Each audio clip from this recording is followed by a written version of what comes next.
ಬಾಯ್ ನ್ಯೂಸ್ಗೆ ಸ್ವಾಗತ.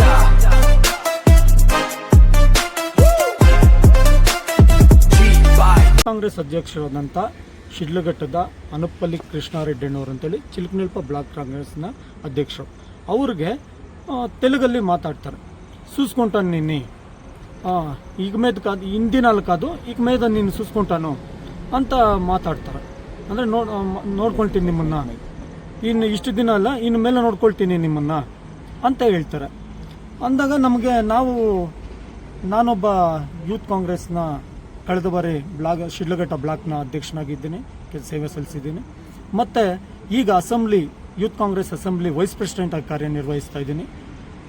ಈಗ ಏನಾಯಿತು, ನಾನೊಬ್ಬ ವಕೀಲ, ನಾನು ಏನು ಮಾಡಿದೆ, ಯಾಕೆ ಈ ಥರ ಮಾತಾಡ್ತಾ ಇದ್ದಾರೆ ಅಂತೇಳಿ ಗಾಬರಿ ಆಗ್ತಾನೆ ನಾನು ಆ ಕಡೆ ಗಮನ ಕೊಡ್ತಾ ಇದ್ದಂಗೆ ಅನುಪಲ್ಲಿ ಕೃಷ್ಣಾರೆಡ್ಡಿಯವರು 30 ವರ್ಷ ಆಯಿತು, ಈಗ ಮೇಲೆ ಏನು ಸುಸ್ಕೊಂಡೇದಿ ಅಂತ, ಇನ್ನೇನು ನೋಡ್ಕೊಳ್ತೀರಿ ಅಂತಂದು.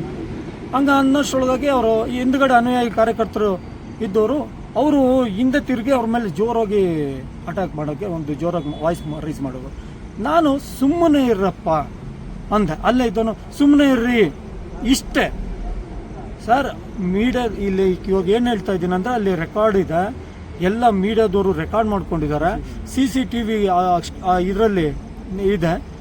ಏನಾದರೂ ನನ್ನ ಕಡೆಯಿಂದ ಇನ್ನೊಂದು ಮಾತೇನಾದರೂ ಇನ್ನೇನಾದರೂ ಇದಾದರೆ ಏಕಾಏಕಿ ಆ ಥರ ಅನ್ನೋಷ್ಟೊಳಗಾಗಿ ಏಕಾಏಕಿ ಸುಧಾಕರ್ ಸರ್ ಬಂದು ಹಿಂದೆ ಹೆಂಗೆ ಬಂದರು ಅಂದರೆ ಒಳ್ಳೆ ಮೇಲೆ ಬಂದ್ಬಿಟ್ರು. ಬರೋಷ್ಟೊಳಗಾಗಿ ಅವ್ರ ಜೊತೆಯಲ್ಲಿ ಅವ್ರ ಸೋಮು ಅಂತ ಡ್ರೈವರ್ ಇದ್ದಾನೆ, ಆಮೇಲೆ ಇನ್ನೊಬ್ಬ ಚೇತನ್ ಅಂತ ಹೇಳಿದ್ದಾರೆ.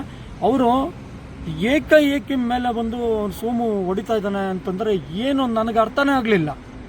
ರೋಡಿಸಮ್ ಮಾಡೋದಕ್ಕೆ ಇದ್ಬೇಕಾ ಅವರಲ್ಲಿ? ಅದಾಗ ಇದ್ದಕ್ಕಿದ್ದಂಗೆ ಪುಟ್ಟಂಜನಪ್ಪನ ಅನುಯಾಯಿಗಳು ಅವರು ಯಾವಾಜಗಳು ಏನು ಅಲ್ಲಿ ರೋಡಿಸಮ್ ಕ್ರಿಯೇಟ್ ಮಾಡಿಬಿಟ್ರೆ ಸುಮ್ಮನೆ ಇರಪ್ಪ ಅನ್ನೋ ಪದ ಏನು ಅದು ಅದೇನಾದರೂ ನಾನು ಅವಾಗ ಅಂದ್ಕೊಂಡೆ ಸರ್. ನನಗೆ ಏನು ಅನಿಸ್ಬಿಡ್ತು ಅಂದರೆ, ಗೌರವಾನ್ವಿತರು ACCಯಿಂದ ಗಣ್ಯರು ಬಂದಿದ್ದಾರೆ, ಬಂದು ಅವ್ರ ಪಾಡಿಗೆ ನಾವು ಕಾರ್ಯಕರ್ತರಾಗಿ ಹೋಗಿ ಸಮಾಧಾನವಾಗಿ ಕುತ್ಕೊಂಡಿದ್ದೀವಿ. ಏಕಾಏಕಿ ಯಾವಾಗ ಈ ಥರ ದೌರ್ಜನ್ಯ ಮಾಡಿಬಿಟ್ರು ನನಗೆ ಅನಿಸ್ತು ಇದೇನಿದು ಒಳ್ಳೆ ರೌಡಿಗಳ ಥರ ಬಿಹೇವ್ ಮಾಡಿಬಿಟ್ರಲ್ಲ ಅಂತ. ಆಮೇಲೆ ಸರ್ ತುಂಬ ನೋವಾಯಿತು. ಕಾರ್ಯಕರ್ತರಾಗಿದ್ದೀವಿ, ಪಕ್ಷಕ್ಕೋಸ್ಕರ ಯೂತ್ ಕಾಂಗ್ರೆಸ್ ಎಲೆಕ್ಷನ್ ನಡೆದಾಗ ಮನೆ ನಾವು ನಮ್ಮನ್ನು ನಾವು ನಿರೂಪಿಸ್ಕೊಳ್ಬೇಕು ಅಂತೇಳಿ ಕ್ಷೇತ್ರ ಎಲ್ಲ ಸಮಾಜ ಸೇವೆ ಮಾಡ್ತಕ್ಕಂಥ ನಮ್ಮ ನಾಯಕರುಗಳ ಜೊತೆಯಲ್ಲೇ ಅಜುಗೂಡದಲ್ಲಿ ನಾವು ಓಡಾಡ್ತಾ ಇದ್ವಿ. ಪ್ರತಿ ಮನೆ ಓಡಾಡ್ತೀವಿ. ಅವರು ಏನೋ ನಮ್ಮ ಕೈಲಾದಷ್ಟು ಸೇವೆ ಮಾಡ್ತಾ ಇದ್ವಿ. ಇದು ಅವರು ದಿನಸಿ ಕಿಟ್ಗಳು ಕೊಡ್ತಾರೆ, ನಾವು ಹಂಚಕ್ಕೆ ಹೋಗ್ತೀವಿ. ಇನ್ನೊಂದೇನೋ ಕೈಲಾದ ಆಂಬುಲೆನ್ಸಲ್ಲಿ ಏನೋ ಸಮಸ್ಯೆ ಆಯಿತು, ಅವ್ರಿಗೂ ನಮ್ಮ ಕೈಲಿಂದ ಏನೋ ಸಹಾಯ ಆಯಿತು. ನಾವೆಲ್ಲ ಯೂತ್ ಕಾಂಗ್ರೆಸ್ನಲ್ಲಿ ಕಾಂಗ್ರೆಸ್ ಪಕ್ಷ ಕಟ್ಟೋದಕ್ಕೋಸ್ಕರ ಹಗಲು ರಾತ್ರಿ ದುಡಿತಾ ಇದ್ದೀವಿ. ಏಕಾಏಕಿ ಸರ್ ನಾನು ಅತಿರೇಕವಾಗಿ ಏನು ಮಾತಾಡ್ತಿಲ್ಲ, ಇರೋ ವಾಸ್ತವಾಂಶನ ಹೇಳ್ತಾ ಇದ್ದೀನಿ. ಇಲ್ಲಿ ನನ್ನ ಕಣ್ಣು ಮುಂದೆ ನಡೆದಂಥದ್ದು. ಏನಾದರೂ ನೀವು ವಿಡಿಯೋ ಚೆಕ್ ಮಾಡಿ ನೋಡಿ, ಅಲ್ಲೇನಾದರೂ ನನ್ನ ಕಡೆಯಿಂದ ಏನಾದರೂ ಒಂದು ಎಳ್ಳಷ್ಟು ತಪ್ಪಾಗಿದ್ರೆ ತಲೆ ಬಗ್ಸ್ಬಿಡ್ತೀನಿ. ನನ್ನ ಕಡೆಯಿಂದ ನಮ್ಮದು ಇಲ್ಲ ನಮ್ಮವ್ರ ಕಡೆಯಿಂದ ಏನಾದರೂ ಎಳ್ಳಷ್ಟು ಸಮಸ್ಯೆ ಇದ್ರೆ ತಲೆ ಬಗ್ಸ್ಬಿಡ್ತೀವಿ.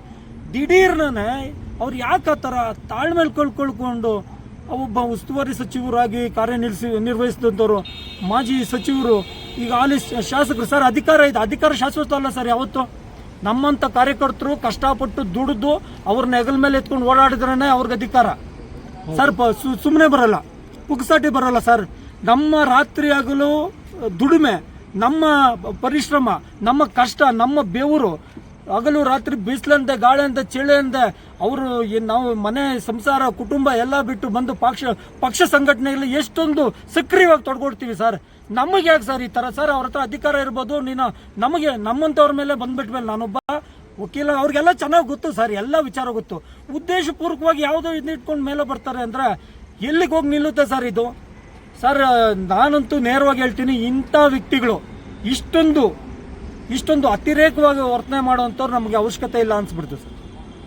ಈಗ ಇದಕ್ಕಾಗಿ ಹೊಡೆದ್ರು, ಎಲ್ಲಿ ಹೊಡೆದ್ರು ಸರ್? ಅವರು ಅಶೋದಯದಲ್ಲಿ ಅಲ್ಲಿ ಮೀಟಿಂಗ್ ನಡೀತಾ ಇದ್ದಿದ್ದು ಅದೇ ಜಾಗದಲ್ಲಿ ಸರ್. ಎಲ್ಲ ಮುಗ್ದಿತ್ತು, ಎಲ್ಲ ತಾಲೂಕುಗಳದ್ದು ಎಲ್ಲ ಕ್ಲಿಯರ್ ಕಟ್ಟಾಗಿ ಎಲ್ಲ ಮುಗ್ದಿತ್ತು. ಇನ್ನೇನು ನಮ್ಮ ತಾಲೂಕುದು ವಿಚಾರ sir.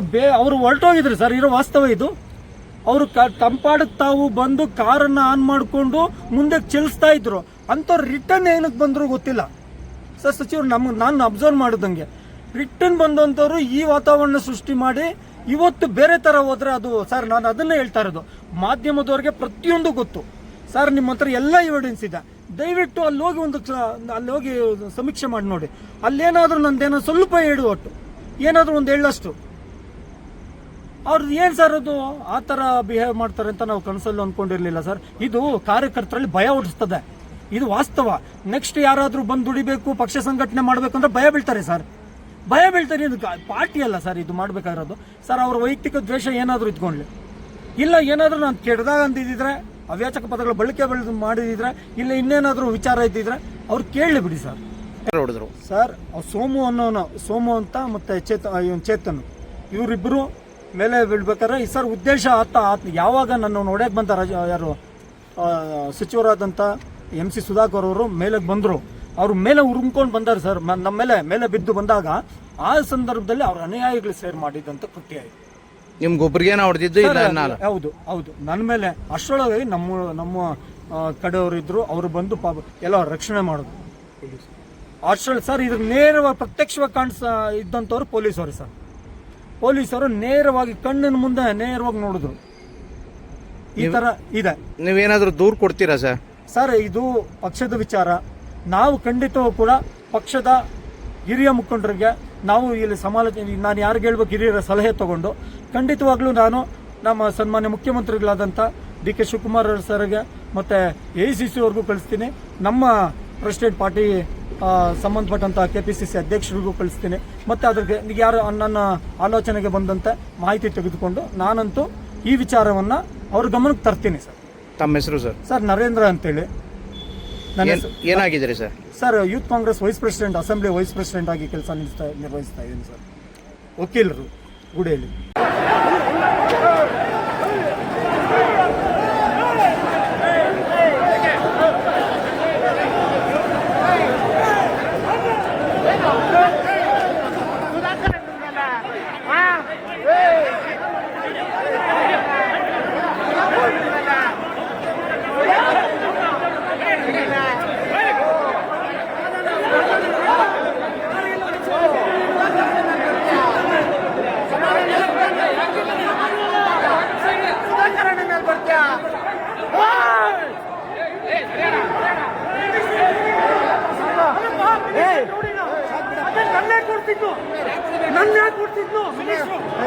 Minister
X minister Sudhakar ಅವರು